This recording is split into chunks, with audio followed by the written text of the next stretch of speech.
What's up, folks, and welcome back to Dyce Reacts, where we are staying in Australia tonight. Oh yeah, we are going to be checking out funny interview with an Aussie organ describing being shot at while doing a burnout. This is going to be hella interesting. Primary side checks one out. We ain't going to waste any time. We're just going to get right into it, folks. We're going to get right into it. Oh yeah.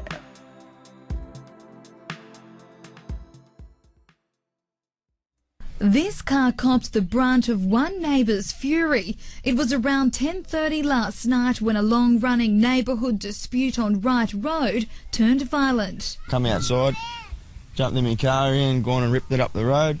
Nice big burnout, and then we've had some crazy old bastard from down the road come and shoot at us pretty much.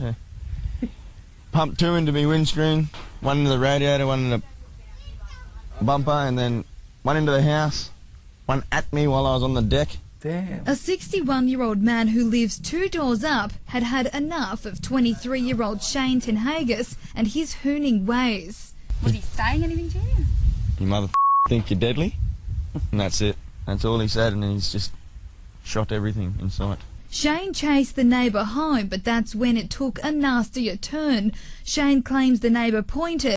I'm guessing that the neighbor was fed up with the noise pollution taking place in his neighborhood. I guess with the car, with the burnout and all that kind of activity. Yeah, but I mean, that's not the way to handle the situation. But the victim right there, he's calm about it. His choice of words are very funny. He's not even looking to clean up the words in this news interview. He's just saying it how it is. Yeah, he's a bad boy. You can tell he doesn't give a damn. You know what I mean? He has that kind of attitude, and I wish I could have seen the reporter's reaction as he's talking. That would be interesting as well. We will take it back just a bit. That's when it took a nastier turn. Shane claims the neighbour pointed and fired a bullet at him. You decided to chase him. Yeah, I did. Why's that? I had a kid inside here. I was going to belt the shit out of him too and come up here and shoot my house while I got kid inside. That's just unacceptable. Even though we did a burnout, it's still unacceptable. Shane's 2-year-old had been sleeping. His partner was also in the house. What was going through your head when your car's getting fired? What a what a Fruit Loop. Who does this, you know? That's Fruit Loop. Damn. Honestly, I got no car now. Shane copped a wound to his toe, but no serious injuries. The car and its contents a little more worse for wear. They might be crash resistant, but they definitely ain't bulletproof.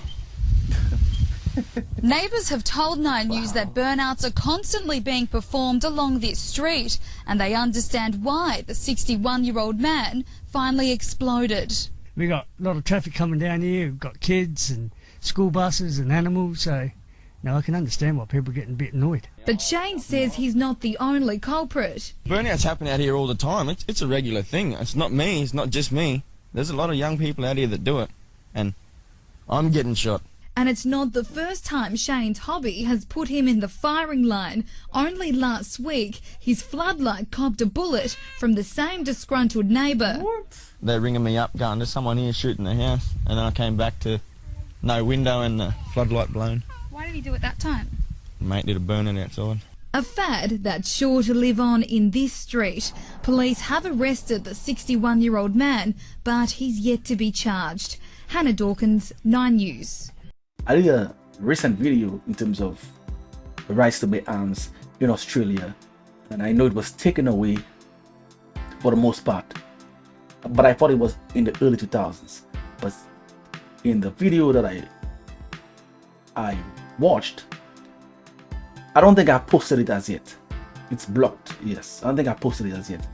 And it said, well, someone said it was in the 90s. So that was surprising to me because I thought it was in the 2000s, at least maybe like 2008, 10, thereabout.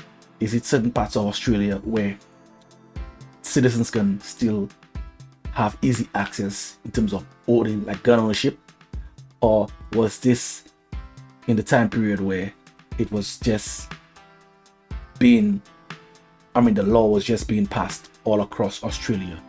Because just like in America, every state have different kind of laws and rules and regulations and all that stuff. So I guess maybe it was being phased in certain parts of Australia, because I would say this probably has to be maybe about in the early 2000s, I would say. So I'm wondering if that's the case, if it was after the fact and it was in full effect, how did the individual, the neighbor, have a firearm? Is it a legal firearm he has, by the way? Because they never said it was legal. I can understand his frustration, but to go as far as trying to unalive an individual, I mean, he could just call the authorities, or maybe he has done it and it's not being done in terms of action, it's not being taken to the point where he's satisfied and it's continuing. And I can understand someone be frustrated about that, but still, you gotta control your emotions, not to go this far. I mean, the guy could have lost his life there, certainly, but that guy is kind of, he really doesn't care, because the previous, it has happened previously. With that same neighbor that shot after him. I mean, come on. I mean, like, I would be taking this lightly. What kind of penalties are in place, or how strict the laws are in place for people who do those kinds of offenses, regardless if their firearm is legal or not? How strict it is in Australia? Hit me up in the comments. Yeah, this was very entertaining. That guy, he's talking the way he wants to talk. Yeah. If you want to see that long shot and outro that I do, hit me over on Dyce Reacts, where I do music reactions. This is where I'm going to be making my exit. So until next time, peace out.